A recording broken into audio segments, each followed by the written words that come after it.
यह 24 दिसंबर पौष महीने की शुक्ल पक्ष पंचमी तिथि बुधवार का दिन है और शास्त्रों में कहा गया है कि पंचमी तिथि वह समय होती है जब रुकी हुई किस्मत को दिशा मिलती है। इस दिन किया जाने वाला 11 गेहूं के दानों का उपाय, दूर्वा घास का उपाय और 1 रुपये के सिक्के का उपाय उन लोगों के लिए बताया गया है जिनके जीवन में मेहनत है, ईमानदारी है, लेकिन फिर भी धन, सुख और स्थिरता बार बार हाथ से निकल जाती है। भक्तों, ये उपाय उन लोगों के लिए नहीं है जो दिखावे की पूजा चाहते हैं, बल्कि उनके लिए है जो चुपचाप ईश्वर से कहते हैं बस रास्ता सही कर दीजिए। शास्त्र कहते हैं कि पंचमी तिथि कर्म और फल के बीच की दूरी को कम करती है और जब ये पौष महीने में आती है तो उसका प्रभाव केवल धन पर नहीं बल्कि घर की शांति, निर्णय शक्ति और भाग्य की गति पर पड़ता है। कथा के अनुसार एक दिन कैलाश पर्वत पर माता पार्वती ने पृथ्वी की ओर दृष्टि डाली। उन्होंने देखा कि कितने ही घरों में अजीब स्थिति है, कमाई हो रही है पर बचत नहीं, पूजा हो रही है पर मन अशांत है, साधन है पर संतोष नहीं। माता का हृदय द्रवित हो उठा। उन्होंने भगवान शिव से पूछा, हे महादेव, यह कैसी विडंबना है कि लोग परिश्रम भी करते हैं, धर्म भी निभाते हैं, फिर भी उनके जीवन में स्थिरता क्यों नहीं आती? माता के प्रश्न पर भगवान शिव कुछ क्षण मौन रहे, फिर बोले, देवी, जब कर्म तो सही होता है पर ऊर्जा बिखरी हुई होती है तब जीवन में अस्थिरता आती है। ऐसे समय में भारी अनुष्ठान नहीं बल्कि सही तिथि पर किया गया सरल उपाय ही मार्ग खोलता है। पौष शुक्ल पक्ष की पंचमी वही द्वार है। महादेव ने आगे कहा, इस तिथि पर यदि मनुष्य अन्न, जीवन और मूल्य तीनों का सम्मान करता है तो उसके जीवन की जड़ें मजबूत होती हैं। भक्तों, यही कारण है कि इस उपाय में गेहूं, दूर्वा घास और 1 रुपये का सिक्का आ लिया गया है। ये तीनों देखने में साधारण है लेकिन शास्त्रों में इनका अर्थ बहुत गहरा है। अब सरल भाषा में समझिए। 11 गेहूं के दाने, गेहूं अन्न का राजा माना जाता है। यह रोजमर्रा के जीवन, पेट की आग और स्थिर कमाई का प्रतीक है। 11 की संख्या बताती है कि जो पूरा है वह और आगे बढ़े। दूर्वा घास जो कुचले जाने पर भी फिर खड़ी हो जाती है। यह जीवन की निरंतरता और संकट से उबरने की शक्ति का संकेत है और 1 रुपये का सिक्का यह मूल्य, लेन देन और धन की दिशा का प्रतीक है। शास्त्र कहते हैं जब सिक्का सही भाव से अर्पित किया जाए तो धन की दिशा सीधी हो जाती है। भक्तों, आज कितने ही लोग कहते हैं पैसा आता है लेकिन टिकता नहीं, काम बनते बनते रुक जाते हैं, घर में बिना कारण तनाव बना रहता है।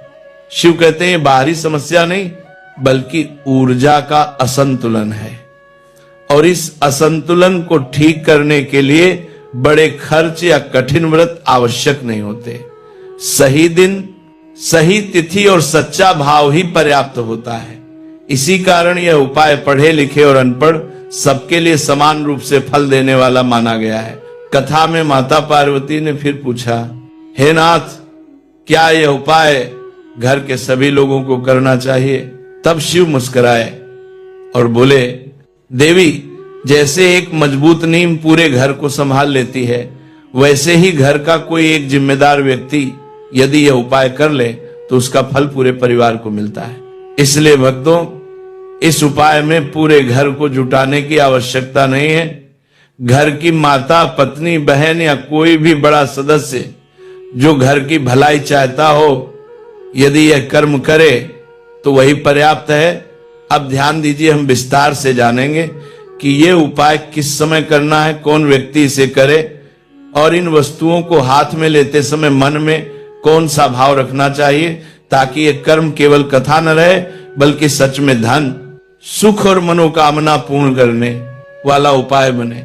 माता पार्वती ने शिव से फिर प्रश्न किया, हे नाथ, यदि पंचमी तिथि इतनी प्रभावशाली है तो इस उपाय को किस समय किया जाए कि फल टिके और शीघ्र दिखाई दे? महादेव ने शांत स्वर में उत्तर दिया, देवी, पंचमी का फल तब स्थिर होता है जब मनुष्य उतावलापन छोड़कर दिन के शांत समय में श्रद्धा और संयम से कर्म करता है।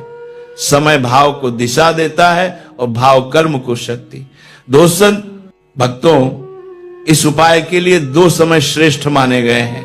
पहला, सुबह का शांत समय सूर्योदय के बाद से लेकर लगभग 10:30 बजे तक।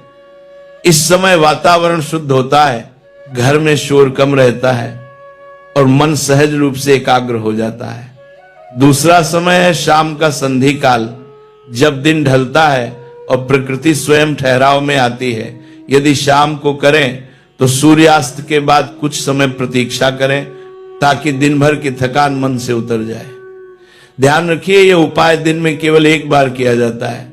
बार बार करने से भाव बिखरता है और फल हल्का पड़ता है। अब पात्रता समझिए, क्योंकि यही वह बिंदु है जहां लोग अक्सर भ्रमित हो जाते हैं। माता पार्वती ने पूछा, हे नाथ, क्या इस उपाय को घर के सभी लोगों को करना चाहिए? शिव बोले, देवी, जैसे वृक्ष की जड़ें मजबूत हों तो शाखाएं अपने आप हरी रहती हैं, वैसे ही घर का एक जिम्मेदार व्यक्ति पूरे परिवार का प्रतिनिधि होता है। इसलिए घर की माता, पत्नी, बहन या कोई बड़ा सदस्य जो घर की भलाई चाहता हो वही ये उपाय करे। पात्रता उम्र या लिंग से नहीं, जिम्मेदारी और करुणा से तय होती है। एक व्यक्ति करे, पूरा घर उसका फल पाए, यही पंचमी का नियम है। अब आती है मन की तैयारी, जिसे शास्त्र सबसे ऊपर रखते हैं। उपाय वाले दिन अनावश्यक बहस, क्रोध, कटुवाणी और नकारात्मक सोच से दूर रहें। शिव कहते हैं, देवी, जिस दिन मन भारी हो उस दिन उपाय बोझ बन जाता है, और जिस दिन मन हल्का हो उस दिन छोटा कर्म भी बड़ा फल देता है। इसलिए उपाय से पहले मन में इतना संकल्प अवश्य लें, मैं ये कर्म दिखावे के लिए नहीं, घर की शांति, स्थिरता और समृद्धि के लिए कर रहा हूं। अब सामग्री की तैयारी को बहुत सरल शब्दों में समझिए ताकि कोई भी भूल न हो। 11 गेहूं के दाने साफ, साबुत और बिना टूटे हों, क्योंकि गेहूं रोजी रोटी और स्थिर कमाई का प्रतीक है। दूर्वा घास हरी, ताजी और कुचली हुई न हो, क्योंकि यह संकट में भी उठ खड़े होने की शक्ति का संकेत है। 1 रुपये का सिक्का साफ हो, यह धन की दिशा और मूल्य का प्रतीक है। इन तीनों को हाथ में लेते समय मन में यह भाव रखें कि गेहूं से स्थिर आय, दुर्वा से जीवन की मजबूती और सिक्के से धन की सही दिशा घर में प्रवेश करे। कथा में पार्वती ने अंतिम प्रश्न किया, हे महादेव, क्या तैयारी के बाद कोई विशेष सावधानी?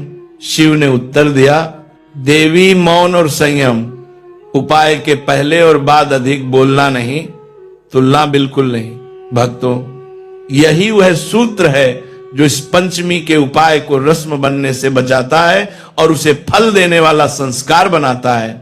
माता पार्वती ने गहरी जिज्ञासा से भगवान शिव से पूछा, हे नाथ, जब समय, पात्रता और मन की तैयारी पूरी हो जाए तब मनुष्य इस पंचमी के उपाय को कैसे आरंभ करे कि कोई भूल न हो और फल पूर्ण मिले?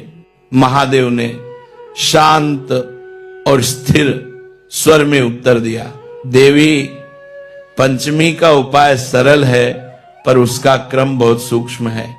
जो क्रम का मान रखता है उसी पर कृपा टिकती है। भक्तों, सबसे पहले यह समझ लीजिए कि यह उपाय घर के पूजा स्थान में भी किया जा सकता है और शिवालय में भी। जहां भी करें वहां पहुंचकर तुरंत उपाय शुरू नहीं करना है। पहले 2-3 क्षण पूर्ण मौन रखें।